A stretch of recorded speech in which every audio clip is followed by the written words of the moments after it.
Bonjour à toutes et à tous, bonjour Fabrice Ravel, rappelons que vous êtes professeur associé à Sud de Vinci en géopolitique et nous sommes ravis de vous accueillir pour cette première de Il était une fois la géopolitique, donc un rendez-vous bimensuel à compter du printemps 2017 Sud de Vinci, un rendez-vous qu'on pourra visionner sur la chaîne YouTube Sud de Vinci. Alors nous avons fait le choix ensemble en effet d'aborder des sujets, des thématiques et des approches différentes pour ces différents rendez-vous. Vous avez fait le choix d'aborder une question relative à l'Union européenne. Bonjour Xavier, bonjour à toutes et à tous. Effectivement, on peut considérer qu'il était relativement opportun que de prendre une problématique liée à l'Union européenne. D'abord parce qu'on est très proche du 60e anniversaire du traité de Rome qui a été signé, rappelons-le, le 25 mars 1957, qu'il y a énormément d'événements européens qui se télescopent, pas seulement d'ailleurs sur les élections, mais aussi sur les élections. Et donc pour l'ensemble de ces raisons, c'était assez intéressant de se pencher d'abord sur l'Union européenne et ses évolutions potentielles. Fabrice, est-ce que nous pourrions dans un premier temps essayer de distinguer où nous en sommes aujourd'hui ? C'est très important parce que la plupart des observateurs sont assez dans l'ignorance ou même dans la confusion par rapport à ce qui se passe. Alors on va peut-être resituer globalement les faits. Dans un premier temps, il y a eu le vote du peuple britannique le 23 juin 2016, à travers lequel il a exprimé son souhait de sortir de l'Union européenne. Et il y a beaucoup de personnes aujourd'hui qui considèrent que donc, puisque le peuple britannique a pris cette décision, de fait, le Royaume-Uni est sorti de l'Union européenne. Alors qu'en réalité, de par le traité de Lisbonne de décembre 2007, il convient ensuite qu'un pays qui souhaiterait quitter l'Union européenne saisisse l'article 50, fasse une démarche officielle, et à l'issue de cette démarche officielle, il faut quand même rappeler qu'on considère qu'il y a à minimum 24 mois de négociations pour qu'ensuite cette sortie devienne effective. Donc aujourd'hui, nous sommes en printemps 2017, ça veut dire qu'il n'y aurait pas de sortie effective du Royaume-Uni avant le printemps 2019, et c'est d'autant plus explicable parce que certains s'interrogent sur cette situation, qu'il y a énormément de traités qui ont été signés, traité de Nice, traité de Stockholm, traité de Maastricht, et qu'il convient quand même que d'essayer de voir comment on peut articuler intelligemment la sortie d'un pays de l'Union européenne, dont il faut rappeler que d'abord c'est un cas unique, ça n'a jamais été fait depuis 60 ans, et surtout ça n'avait jamais été prévu par les textes avant 2007. Fabrice, qu'est-ce qui pourrait expliquer cette démarche britannique qui paraît quelque peu singulière ? Alors il y a trois raisons qui peuvent expliquer cette démarche britannique, ce qui nous amène à une spécificité en fait du Royaume-Uni au sein de l'Union européenne. Là on va essayer d'être synthétique parce que les réponses pourraient nous amener sur des perspectives très très longues. La première chose qu'il convient de rappeler, et ça va certainement être une surprise pour beaucoup de nos auditeurs, c'est que le Royaume-Uni, en réalité, malgré son poids historique, malgré son poids économique, malgré son poids géopolitique, n'a jamais été membre fondateur de la CE en 1957. Donc en réalité, le Royaume-Uni a rejoint le 1er janvier 1973 la CE. D'ailleurs, il a dû franchir le refus d'abord du général de Gaulle, c'est le président Pompidou, puisque les autres États devaient être d'accord pour l'entrée d'un nouveau pays. Et donc la première remarque qu'il paraît important de mettre en avant, c'est que les Britanniques sont rentrés en cours de construction européenne, mais ce n'est pas eux qui ont lancé l'idée du programme. Ça, il y a beaucoup de personnes qui l'oublient aujourd'hui parce qu'on considère qu'avec la France et l'Allemagne, c'est les trois pays principaux. Donc je crois que c'était important à rappeler. Il y a un deuxième aspect qui est à la fois plus historique et plus géopolitique, c'est que ça aussi c'est intéressant à rappeler. Aujourd'hui, c'est normal, les nouvelles générations sont très concentrées sur la puissance américaine ou la puissance chinoise à venir, mais beaucoup oublient que de 1815 principalement à 1940, le Royaume-Uni a été la plus grande puissance au monde.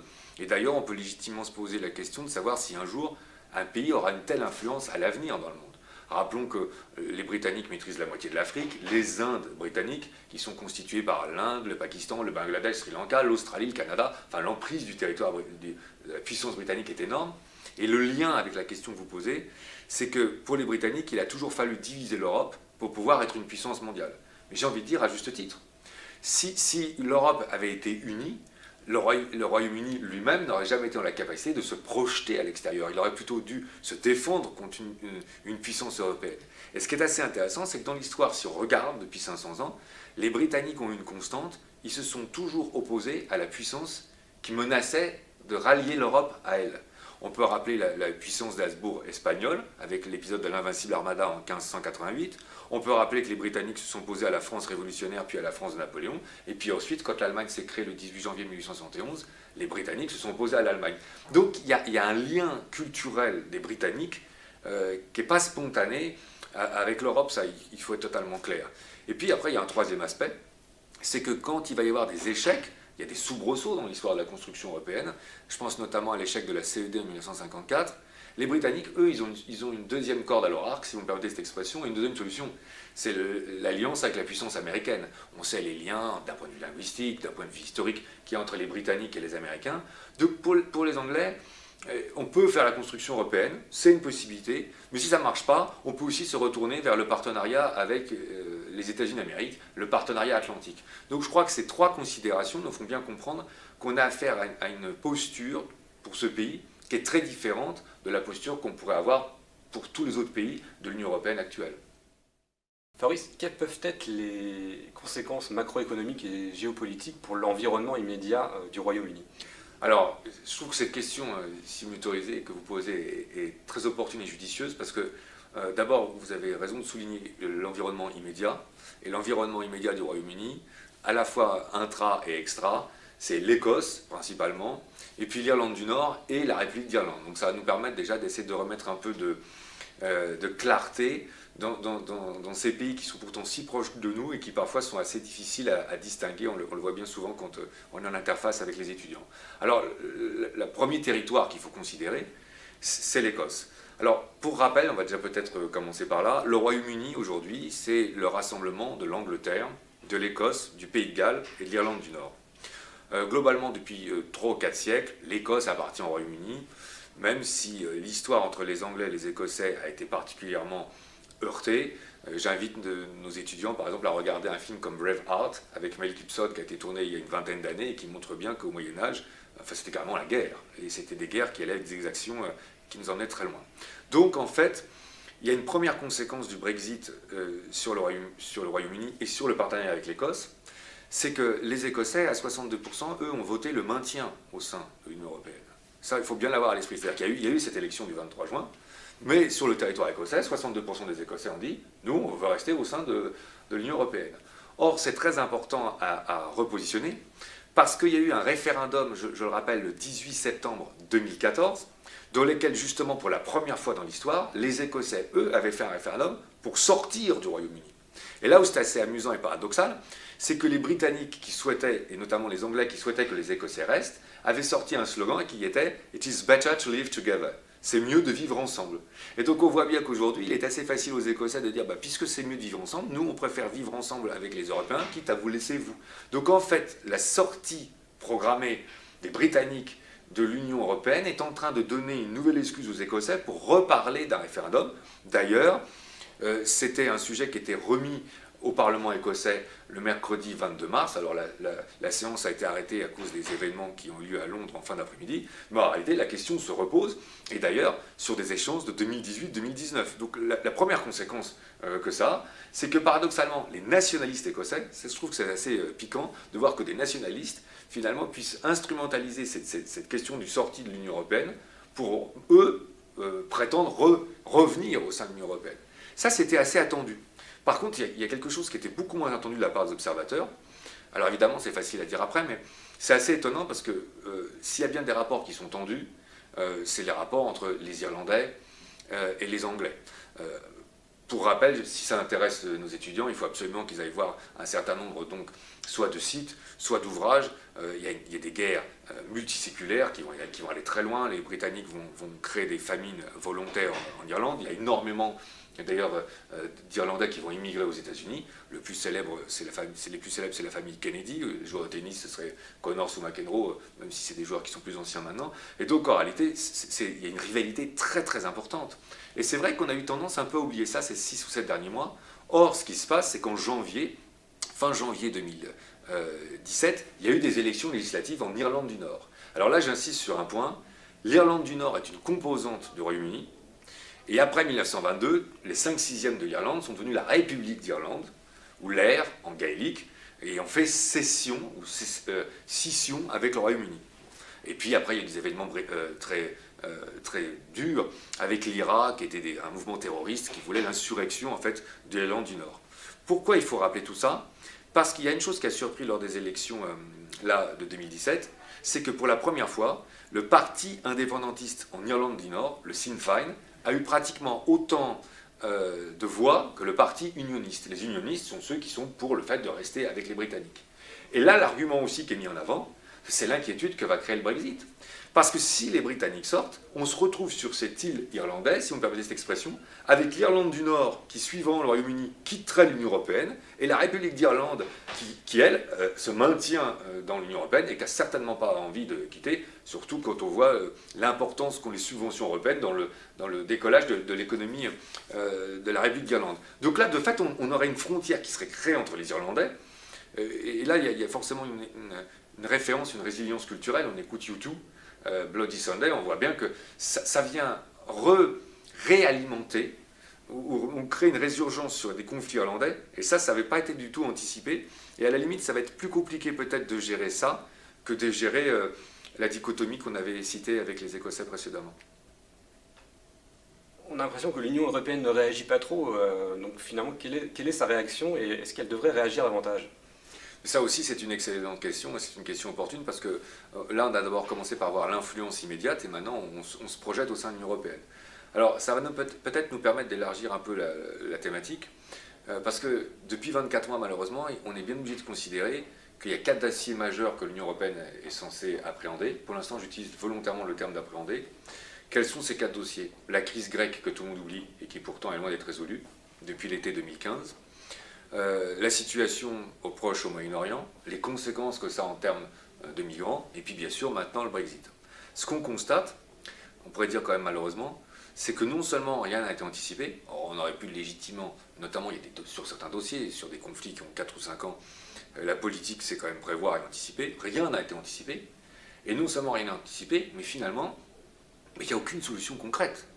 Et ça, c'est un peu embarrassant. Enfin, aujourd'hui, l'Europe, c'est un silence assourdissant. Il y avait un sommet fin septembre 2016 à Bratislava, où les 27 autres pays de l'Union européenne se sont rassemblés. Et on peut, pour faire une synthèse certes un peu brutale mais réaliste, dire que rien n'est sorti de ce sommet. Ce qui prouve qu'aujourd'hui, l'Europe a l'air tétanisée, incapable de proposer des solutions. Et pourtant, il va falloir être imaginatif. Et plus que ça, ça montre une division. C'est-à-dire que là, en réalité, on est dans une situation où on n'est pas d'accord apparemment sur les solutions à mettre en place. Ce qui me permet, si vous m'y autorisez, de revenir très vite sur la question 2, parce que là il y a une connexion, un lien. Les Britanniques, ils ne sont pas rentrés tout de suite dans la CE. Les Britanniques avaient créé l'Association économique de libre-échange le 4 janvier 1960. Ça me paraît très important à rappeler, parce que l'Association économique de libre-échange, comme son nom l'indique, avait une vocation purement économique. Or, ce qu'on oublie trop souvent aujourd'hui, c'est que la CE avait une vocation politique. L'idée, c'était de faire semblant de faire de l'économie pour en réalité mieux arriver aux États-Unis d'Europe, pour faire simple. Or, la CE avait été créée le 25 mars 1957, comme on l'a évoqué, et la l'AELE a été créée le 4 janvier 1960. Donc, en gros, on crée 2 Europes, pratiquement de façon commune, en même temps, ce qui prouve bien qu'il y avait 2 projets. Et aujourd'hui, un certain nombre de pays de la l'AELE, le Danemark, le Portugal, l'Espagne, sont avec des pays de la CE au sein de l'Union européenne. Pour simplifier, on pourrait dire que tous les pays européens sont ensemble, mais qui ne sont pas d'accord sur le projet, ce qui explique une certaine inertie, et pourtant il va bien falloir en sortir, parce qu'il n'est pas possible qu'on reste dans la situation actuelle, surtout que ça aura forcément, à un moment ou à un autre, des conséquences sur la zone euro. Finalement, ce Brexit, est-ce qu'il pourrait entraîner en fait le départ d'autres pays membres de l'Union européenne? Ça, c'est une question qui est fréquemment posée. Il y a 2 pays, il faut être totalement transparent, auxquels on pense souvent. Alors il y a les Grecs, alors on parle du Grexit, puisque la situation financière grecque est toujours difficile, et qu'en réalité la Grèce n'arrive à équilibrer son budget aujourd'hui que grâce à des attributions massives de l'Union européenne, des subventions massives de l'Union européenne. Et puis il y a une autre question qui est en train de se poser, a fortiori en ce début de printemps 2017, ce serait ce qu'on appelle le Franxit, c'est-à-dire qu'on voit bien que chez certains candidats ou dans une partie de la population, il y a une volonté déclarée que de sortir de l'Union européenne. Ces 2 cas me paraissent intéressants parce qu'ils auraient des conséquences qui seraient beaucoup plus considérables sur l'Union européenne pour une raison, c'est que ces 2 pays, la Grèce comme la France, ont l'euro. ce qui n'est pas le cas du Royaume-Uni. Donc là, en plus, il y aurait des conséquences qui seront plus importantes, parce que non seulement il faudrait sortir de l'Union européenne, mais il faudrait sortir de la zone euro. Ça nous amène peut-être en guise de transition et de conclusion à ouvrir la thématique telle qu'on a commencé à l'aborder, parce qu'il y a une chose qui est claire, c'est que l'euro aujourd'hui va être au cœur aussi d'un certain nombre de négociations. On voit bien que cette monnaie qui était censée harmoniser les économies a pu amener un certain nombre d'avantages, mais que les économies ne sont pas harmonisées. Enfin, entre l'économie bien sûr allemande et l'économie grecque, on est franchement aux antipodes en termes de résultats, mais que même avec d'autres pays, qui seraient plutôt le bassin méditerranéen d'une part, ou les pays d'Europe du Nord d'autre part, on a des divergences, et que d'autres, il va falloir quand même réfléchir à ce qu'on souhaite faire. En guise de conclusion, il faut quand même à un moment remarquer deux choses. Henry Kissinger avait l'habitude de dire depuis 30 ou 40 ans, en gros, que l'Europe était un nain politique. C'est-à-dire qu'il avait une phrase qui était célèbre, il disait l'Europe quel numéro de téléphone. Ça sous-entendait Pékin, moi je sais, New Delhi, je sais, mais les Européens c'est qui? C'est Londres, c'est Berlin, c'est Copenhague, c'est Paris, c'est Madrid, on était 12, on était 15, maintenant on est 28, qu'est-ce qu'on fait? C'est-à-dire qu'à un moment, il va falloir quand même qu'on se pose la question, et je crois que le Brexit, c'est un moment privilégié peut-être pour réveiller les Européens. On ne peut être que très étonné. Il y a eu des élections aux Pays-Bas, il y a des élections en France, et finalement les thématiques européennes sont très très peu abordées, on le voit bien. Et là, on a même du mal à ne pas être d'accord, puisque le thème n'est pas évoqué. Il va y avoir des élections en Allemagne, ça va être intéressant de voir d'ailleurs si la problématique européenne est plus évoquée. À mon sens, oui, de par le rôle que l'Allemagne joue sur l'euro. Mais en réalité, la question fondamentale, c'est le projet européen, qu'est-ce qu'on souhaite en faire? Avec qui on souhaite le partager? Sur quel calendrier on s'inscrit? Et sur quel objectif on se détermine à aller? Je crois qu'aujourd'hui, ce que le Brexit nous enseigne, c'est principalement le fait qu'il est temps pour les dirigeants européens de redonner un cadre au projet européen. Fabrice, merci beaucoup. Si vous avez apprécié le contenu de cette vidéo, n'hésitez pas donc à la liker, à la partager. On se retrouve dans une quinzaine de jours pour un nouvel épisode de Il était une fois, la géopolitique.